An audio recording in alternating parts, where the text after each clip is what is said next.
әйелімді жаңағы қайнағамды алып Түркия Стамбул қаласына емдетуге келдік. Өйткені өз енді баласын қарау керек, өз есін білмейтініне 6 айдай уақыт болып қалған кез ең алғашқы операциядан келдім. Стамбул қаласына барып, Фатих ауданында әртүрлі клиникаларға емдеттік, бірақ ешкімге нақты диагноз қойған жоқ.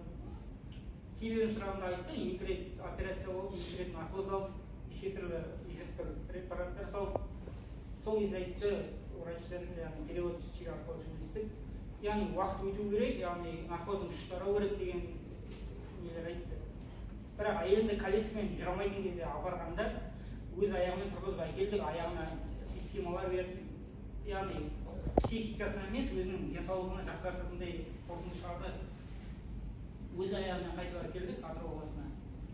Сол кезде Мұхаммалиев Наурыз Мияла ауылына кетті, өзінің ауылына. Сол кезде мен уже ары қарай нем жоқ, уже болдым дедім, әйелімді алып Махамбет анама апардым.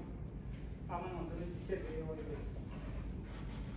Сол кезде бір 10 күннен кейін Мұхаммалиев Наурыз қайтадан келіп іздеген, бірақ мен табылмаған. Сол кезде конфликт, ең үлкен конфликт басталды. Мұхаммалиев Наурыздың тарапынан. Яғни Наурыздың өзі ма, ол ата-анасы ма жүріп тұрған білмеймін, сол кезде өте қатты бір қақтығысқа келдік. Яғни мен де айтқандарына көнбедім, олар да қоймады. 4 жыл бойы айтқанына көніп жүріп, сол кезде түсіндім, болмайды, тіпті шектен шығып басынып кетті деген сияқты.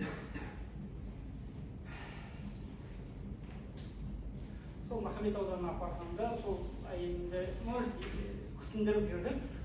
Сол кезде Мұхаммалиев Наурыз артына сөйлесеміз деймін, сен уже шектен шықтың болды, баланы бізге бересің, әйелің қарындасыңды алам деген сияқты. Яғни негізсіз талап қойды. Жай бір өзінің ата-анама апарып тастағаным үшін. Жарайды, олардың сөзге келмейтінін, өздерінің мүддесі үшін жүргенін, не мүдде екенін түсінбедім соңына дейін.